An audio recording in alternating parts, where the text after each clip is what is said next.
નમસ્કાર. વરસાદ એ કદાચ ગુજરાતના ખેડૂતો માટે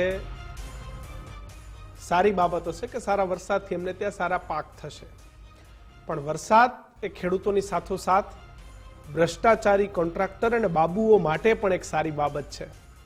જે તમારા માટે એક રસ્તો છે કે જે રસ્તા પર તમે ચાલીને જઈ શકો, પરંતુ એ જ રસ્તો એ કોઈ ભ્રષ્ટાચારી બાબુ કે કોઈ કોન્ટ્રાક્ટર માટે મલાઈ કમાવાનું સાધન છે.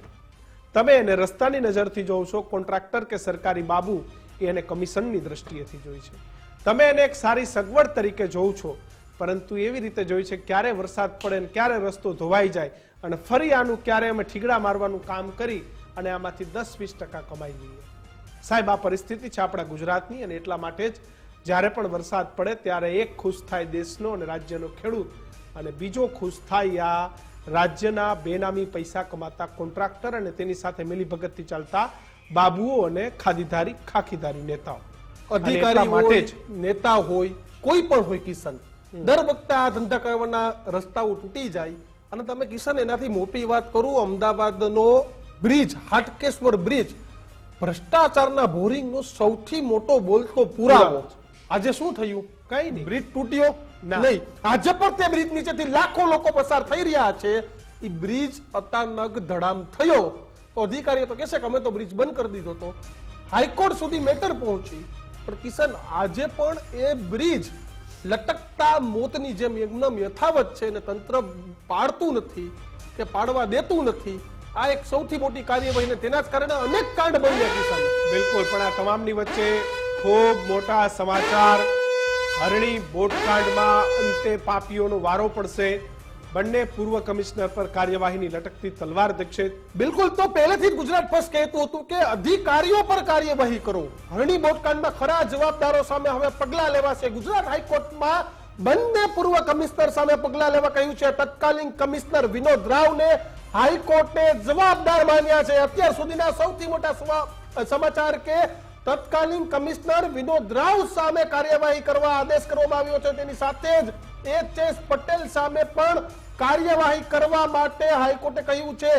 બે પૂર્વ આઈએસ અધિકારી, બે પૂર્વ કમિશનર, બંને આઈએસ અધિકારીઓ છે, વિનોદ રાવ અને એચ.એસ. પટેલ સામે કાર્યવાહી કરવા આદેશ આપી દેવામાં આવ્યો છે. હરણી બોટકાંડ સાથે જોડાયેલા સૌથી મોટા સમાચાર કિશન. હરણી કાંડ બાદ તુરંત જો આઈએસ અધિકારીઓ સામે કાર્યવાહી થઈ હોત તો કદાચ તમે એવું માની લ્યો કે રાજકોટનો અગ્નિકાંડ ન થયો હોય. પણ એ રાજકોટનો અગ્નિકાંડ થયો એટલા માટે થઈ, અને હવે આ બંને આઈએસ અધિકારીઓ પણ ક્યાંક વારો પડશે. હાઈકોર્ટે ખૂબ સારું પગલું લીધું. ગુજરાત હાઈકોર્ટનું આ પગલું ખૂબ આવકાર્ય છે કે પહેલી વખત કમિશનર વિનોદ રાવને જવાબદાર માન્યા છે, એચ.એસ. પટેલને જવાબદાર માનવામાં આવ્યા છે. બંને અધિકારીઓ વિરુદ્ધ ખાતાકીય પગલાં લેવાનો આદેશ આપી દેવામાં આવ્યો છે. પૂર્વ કમિશનર એચ.એસ. પટેલને પણ જવાબદાર ઠેરવવામાં આવ્યા છે, કારણ કે કમિશનર સાહેબો એ ઓફિસની બહાર નથી નીકળતા. હકીકત છે એસી ચેમ્બરમાંથી બહાર નથી નીકળવું, માત્ર ને માત્ર એસી ચેમ્બરમાં બેસી અને રોફ જમાવવો છે. અને આજકાલ તો બદલીઓ પણ જ્યારે નેતાઓના ઈશારે થાય છે ત્યારે આમાં દીક્ષિત તપાસ તો એ થવી જોઈએ કે વિનોદ રાવને વડોદરાના કમિશનર બનાવવા માટે કયા નેતાની ભલામણ હતી, અને ખાસ તપાસ એ પણ થવી જોઈએ કે વિનોદ રાવ સાહેબને કયા નેતાએ લેટર લખીને ફોન કરીને કહ્યું હતું કે હરણીકાંડનો કોન્ટ્રાક્ટ આપી દો. કોઈ નેતાની ભલામણ વગર તો શક્ય જ નથી. અને આપણે જોઈએ છે કિશન, એએમસી હોય કે વડોદરા વીએમસી હોય કે એસએમસી હોય, પક્ષના કામ પણ થાય છે અને વિપક્ષના કામ પણ થાય છે. બિલકુલ વિપક્ષના ફોન ઉપર પણ કામ થાય છે, પક્ષના ફોન ઉપર પણ કામ થાય છે, અને છેલ્લે દંડાવાનો વારો આમ જનતાનો આવે છે. અને આ જ મુદ્દે આજે ચર્ચા કરવી છે. સાથે જ વરસાદી ખાડાને પણ ચર્ચા કરવી છે. અને તેના જ માટે આપણી સાથે ભારતીય જનતા પાર્ટીમાંથી રાજુ શુક્લા, તો તેની સાથે જ કોંગ્રેસમાંથી મહેશ રાજપૂત, આ બંને નેતાઓ પોતાનો પક્ષ મૂકવા માટે આવ્યા છે. સૌથી પહેલા રાજકોટ જઈશું મહેશ રાજપૂત પાસે. મહેશભાઈ, હવે તમે અવાજ ઉઠાવવાનું શરૂ કર્યું, અગ્નિકાંડ વિશે બોલવાનું શરૂ કર્યું. મને એ સમજાવો કે પહેલા કોંગ્રેસ કેટલી વાર બોલી હતી કે આ ગેમ ઝોન છે તે ખોટો છે, ખોટી રીતે બનાવવામાં આવ્યો છે, ગેરકાયદેસર છે? જે પરિસ્થિતિ છે એની નોટિસ દેવાની હતી. નોટિસ દેવાની ત્યારે પણ આ હું બહુ સ્પષ્ટ કહું છું કે એ સમયે પણ સાગઠિયા સાથે ચર્ચા મેં પોતે કરેલી હતી કે આ ગેમ ઝોનનું શું છે. બરોબર છે. જ્યારે પહેલી વાર મારી પાસે માહિતી આવી હતી. બીજું કે જ્યારે જે ગેમ ઝોનમાં અગ્નિકાંડ બન્યો એના આગલા દિવસે પણ ત્યાં આગ લાગેલી હતી, તેને પણ છુપાવવામાં આવી હતી. એટલે અવાજ ઉઠાવવાની વાત છે એ હંમેશા અમે અવાજ ઉઠાવ્યો જ છે. પછી એ અગ્નિકાંડ હોય કે તમને તક્ષશિલા હોય, રાજપૂત સાહેબ ગુજરાતની તમને અંદર નથી ખબર કે આ કોંગ્રેસ ગેરકાયદેસર વધી રહી ગેમ ઝોન છે તો એવી જી. લેખિતમાં કોઈ રજૂઆત થઈ હતી? રાજ્ય સરકાર હોય, રાજકોટનું એટલા માટે કે તંત્ર હોય. પોલીસ સાહેબ કિશનભાઈ બહુ સ્પષ્ટ કહું કે તમે આરટીઆઈ કરો ને, આરટીઆઈ કર્યા પછી એનો જવાબ નથી આપતા. હું રાજકોટની મેં તમને કહું બહુ સ્પષ્ટ જ કે આજની તારીખમાં જે હોસ્પિટલ ગેરકાયદેસર ઊભી છે એની બાજુનું એ પાછળનું મકાન લઈએ, એ મકાનની અંદર રેસિડેન્સ એનો પ્લાન થાય, એ પ્લાનની આરટીઆઈ મહેશ રાજપૂતે કરેલી હતી. એ પ્લાનની આરટીઆઈ નો કોઈ જવાબ ના આપવામાં આવે. અને બીજું કે એ બિલ્ડિંગ થઈ ગયું, બિલ્ડિંગને બે બિલ્ડિંગ જોઈન્ટ કરી દેવામાં આવ્યા, રેસિડેન્સ પ્લાન્ટ અને જોઈન્ટ કરી દીધું કોમર્શિયલમાં. એનું પાર્કિંગ બિલકુલ મહેશભાઈ, આપ અમારી સાથે જોડાયેલા રહેશો, પરંતુ ન્યૂઝરૂમથી ધર્મેશ વૈદ્ય, એસોસિએટ એડિટર આપણી સાથે જોડાઈ ગયા છે. ધર્મેશ, શું કહેશો? રાજ્ય સરકારે તો કોઈ કાર્યવાહી ન કરી બંને આઈએસ અધિકારીઓ પર, પરંતુ અંતે ગુજરાત હાઈકોર્ટે કહ્યું કે આ બંને અધિકારીઓ, આઈએસ અધિકારીઓ જવાબદાર છે, તેના વિરુદ્ધ કાર્યવાહી કરો. દીક્ષિતભાઈ, એટલે જ કહેવાય છે ન્યાયતંત્ર ઉપર ભરોસો. સૌથી મહત્વની વાત છે કે અરણી બોટકાંડ હોય કે મોરબી ઝૂલતા પુલ હોય કે અત્યારે ટીઆરપી જે ગેમ ઝોન છે, રાજકોટનો દર્દનાક અગ્નિકાંડ, પરંતુ અત્યારે જે સમાચાર મળી રહ્યા છે હાઈકોર્ટમાંથી એ બહુ મહત્વનો જે આદેશ કર્યો છે કે બંને પૂર્વ મ્યુનિસિપલ કમિશનર વિનોદ રાવ હોય કે એચ.એસ. પટેલ હોય, આ બંને સામે ખાતાકીય કાર્યવાહીના આદેશ કર્યા છે. સૌથી મહત્વની વાત એ છે કે કોર્પોરેશનની સીધી જવાબદારી એના અધિકારીની હોય છે, વડપણ એ હોય છે, જેમ આપણે વાત કરીએ છીએ કે મનસુખ સાગઠિયાની, પરંતુ આ કમિશનરોની પણ જવાબદારી બનતી હોય છે. એ હાઈકોર્ટના અત્યારે આદેશથી આ વસ્તુથી કે અરણી બોટકાંડમાં જવાબદારમાં આ બે પૂર્વ અધિકારીઓના નામ પણ આવ્યા, આદેશ કરવામાં આવ્યો છે, કાર્યવાહીનો સંકેત અપાયો છે. સૌથી મહત્વની વાત એ કે કોઈ લાયસન્સ નહીં, કોઈ જે બોટ પાસે, જે સરોવર પાસે જે કોઈ સિંગદાણા વેચતો હોય એને તમે બોટનું લાયસન્સ આપી, આ બધી જ ફરિયાદો હાઈકોર્ટે સાંભળી, પીડિતોનો અવાજ સાંભળ્યો અને હાઈકોર્ટે આદેશ કર્યો છે. અને એમાં વિનોદ રાવ જે છે, ધર્મેશભાઈ, આ અધિકારીઓને આવું કે છે કોણ કે તમે ત્યાં બોટિંગ ચાલુ કરાવો? ચોક્કસ આ પ્રકાર કે છે કે ભાઈ એવું ક્યાં તમારે બ્યુટિફિકેશન રાતોરાત ત્યાં જરૂરી છે બોટિંગ વગેરે? એમને પણ કોઈ આદેશ આપ્યા હશે કે ભાઈ જનતાના મત લેવાના, સારું લગાડવાનું, બોટિંગ ચાલુ કરાવો? ચોક્કસ કિશનભાઈ, આમાં રાજકીય કનેક્શન હોતું જ હોય છે.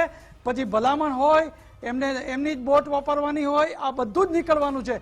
જેમ જે રાજકોટના અગ્નિકાંડની જો વાત કરીએ તો એમાં પણ એકલા મનસુખ સાગઠિયા થોડા હોય, એમને માટે જે ગેમ ઝોનની ભલામણ આપી, આ બધું જગજાહેર છે અને છડેચોક વાત છે. પરંતુ હાઈકોર્ટમાં જ્યારે આ બંને સૂચિત વસ્તુ પીડિતો જે ન્યાય માટે જંગતા હતા, હાઈકોર્ટનો મોટો આદેશ અત્યારે આવ્યો છે કે બંને પૂર્વ મ્યુનિસિપલ કમિશનર વડોદરાના અને વડોદરાના મ્યુનિસિપલ કમિશનરને જવાબદાર ઠેરવ્યા છે અને અરણી બોટકાંડ પછી પગલા લેવાની પણ સંકેત રાજુભાઈ, કોર્ટ કેસે તો જ આપણે કરીશું. સરકારમાં જે 22 વર્ષથી બેઠા છે, ગ્રામ પંચાયત થી લઈને ગાંધીનગર સુધી ભારતીય જનતા પાર્ટીની સરકાર છે, કેમ આવા નિર્ણયો સરકાર નથી લઈ શકતી? કોર્ટના માધ્યમથી અથવા તો કોર્ટ આદેશ કરે તો સાચું, બાકી નીચે ક્લાસ 1 2 અને એને પકડી લેવામાં દર આવે. વખતે એસઆઈટી વાત થાય, એસઆઈટીમાં નતું કે આ બંને અધિકારીઓ જવાબદાર છે, હતું જ ને શુક્લા સાહેબ? બંને મિત્રો ખૂબ જ સરસ પ્રશ્ન પૂછ્યો છે. હું તમને કહું કે આફ્ટર ઓલ કોઈ પણ ઘટના બને, સારી હોય નરસી હોય, જવાબદાર સરકાર જ હોય. કારણ કે સરકારમાં સરકાર છે એટલે જવાબદારી અમારી જ હોય. પરંતુ તમે કીધું કે કોર્ટે આદેશ કર્યો પછી ખબર પડી, એવું નથી હોતું મિત્ર.